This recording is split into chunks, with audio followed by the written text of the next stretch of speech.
ከሞተ በኋላ ቀብር በሚገባ ጊዜ የመጀመሪያዋ ሌሊት በምን ሁኔታ ታልፍበታለች፣ በምን ሁኔታ ያሳልፋታል ስለሚለው ነበር።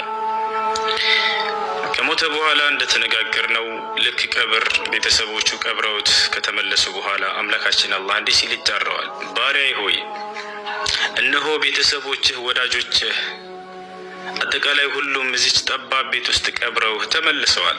ከመካከላቸው አንድ እንኳን ተከትሎህ የገባ የለም። ባሪያዬ ሆይ ተከትለውህ ቢገቡ እንኳን ፈጽሞ ሊጠቅሙህ አይችሉም። ባሪያዬ ሆይ ዛሬ ሊጠቅምህም ሊጎዳህም የሚችለው አምላክህ እኔ ብቻ ነኝ ብሎ ይነግረዋል። ከዚያም እንደሚታወቀው የቀብር ጥያቄ አለበት። ማንኛውም ሰው ከተቀበረ በኋላ የቀብር ጥያቄ ይጠየቃል። ያን ጥያቄ ለመጠየቅ መላእክቶች ይላኩበታል።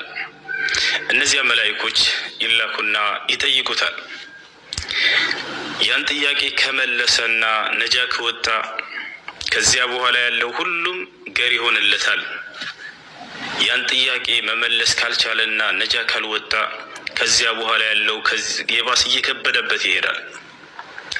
ነቢያችን ሰለላሁ ዐለይሂ ወሰለም ይሄን አስመልክተው ሐዲስ ላይ ምን ብለዋል? አልቀብሩ አወል መናዚል አልአኺራ ፈመን ነጃ ሚንሁ ፈማ ባዕደሁ አይሰር ወመን ለም የንጁ ሚንሁ ፈማ ባዕደሁ አሸድ ሚንሁ። ምን አሉ ነቢያችን ሰለላሁ ዐለይሂ ወሰለም? ቀብር የአኺራ ሀገር፣ የሁለተኛው ዓለም ሀገር የመጀመሪያ ማረፊያ ቦታ ነው አሉ። ከቀብር ጥያቄና ቅጣት ነጃ የወጣ ሰው ከዚያ በኋላ ያለው ሁሉም ገር ይሆንለታል አሉ። ከቀብር ጥያቄና ቅጣት ነጃ ያልወጣ ሰው፣ የቀብር ጥያቄን ያልመለሰ ሰው ከዚያ በኋላ ያለው በጣም ከባድ እየሆነበት ይሄዳል አሉ።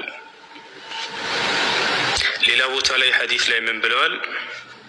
ወላሂ ብዙ አስፈሪና አስደንጋጭ ነገሮችን አይቻለሁኝ፣ ነገር ግን እንደ ቀብር የሚሆን አስደንጋጭና አስፈሪ ነገር ፈጽሞ የለም ብለው ተናግረዋል። አስደንጋጭነቱ የሚጀምረው ሁለቱ መላእክቶች አንተን ለመጠየቅ ተልከው በሚመጡ ጊዜ ስታያቸው ጊዜ ነው። ሁለት መላእክቶች ይመጣሉ። የሰው ልጆች ከተቀበሩ በኋላ ጥያቄዎችን ይጠይቁታል። እነዚያን ጥያቄ ከመለሰ እድለኛ ይሆናል። ካልመለሰ የባስ ቅጣቱ እየተደራረበበት ይሄዳል። ቀጣይ ላይ ኢንሻአላህ ስለዛ ይሆናል። አሰላሙ አለይኩም።